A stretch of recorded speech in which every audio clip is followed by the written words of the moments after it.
గతంలో 10 సంవత్సరాలు మనం చూసినాం.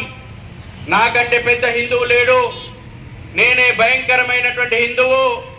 ప్రగతి భవన్ కు గోవుతోటి గృహప్రవేశం చేసినటువంటి పాలన లోపట ఏ విధంగానైతే భాగ్యనగరం నడుబొడ్డున గోరక్తం ఏర్లై పారిందో, మళ్ళీ ఈ ప్రభుత్వంలో కూడా, కాంగ్రెస్ ప్రభుత్వంలో కూడా 17వ తేదీన గోరక్తం ఏర్లై పారించడానికి సిద్ధంగా ఉన్నారు.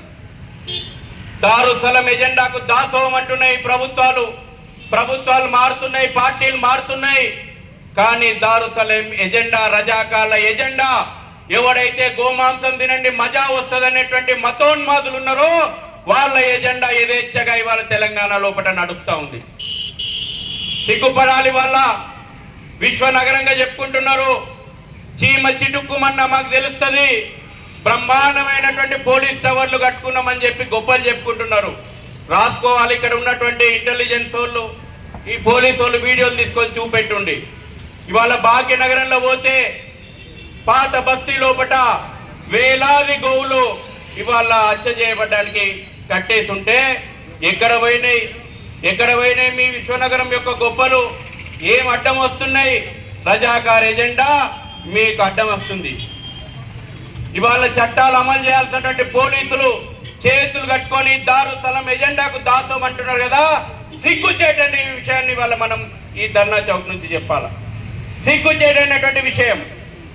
ఇవాళ పోలీసులు ఎవరైనా కార్యకర్తలు రోడ్ల మీద ఆపితే అందమైనటువంటి అబద్ధాలు, మీరు మాకు ఫోన్లు చేయండి, 100కు ఫోన్ చేయండి, మేము చర్యలు తీసుకుంటాం, మీరెందుకు ఆపుతున్నారు? అరే, నువ్వు చట్టాన్ని కరెక్ట్గా అమలు చేస్తే మాకేం అవసరం పోయి రోడ్ల మీదకి రానికి? నీ చాతగాంతనం కదా ఇవాళ మా కార్యకర్తలు రోడ్ల మీదకి వచ్చి ఆపాల్సి వస్తుంది. నీ అసమర్థత కారణం కదా ఇవాళ మా కార్యకర్తలు రోడ్ల మీదకి వచ్చి ఆపాల్సి వస్తుంది. లాఠీ చార్జీలు చేస్తున్నారు. ఇవాళ హెచ్చరిస్తా ఉన్నాం.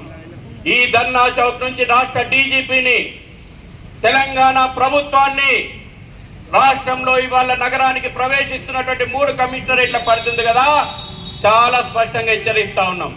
మీరు దాసోహం అన్నారు కదా, దీనికి ముగింపు పలికేటువంటి రోజులు వస్తూ ఉంటాయి. మా కార్యకర్తల మీద అక్రమ కేసులు పెడుతున్నారు. రౌడీ షీట్లు ఓపెన్ చేస్తాం, కమ్యూనల్ షీట్లు ఓపెన్ చేస్తాం. మీరెవరోడు ఆపడానికి? నీ అసమర్థత కారణంగా ఇవాళ గోప్రేమికులు రోడ్ల మీదకి రావాల్సి వస్తున్నది. ఎంత ధైర్యం మీకు?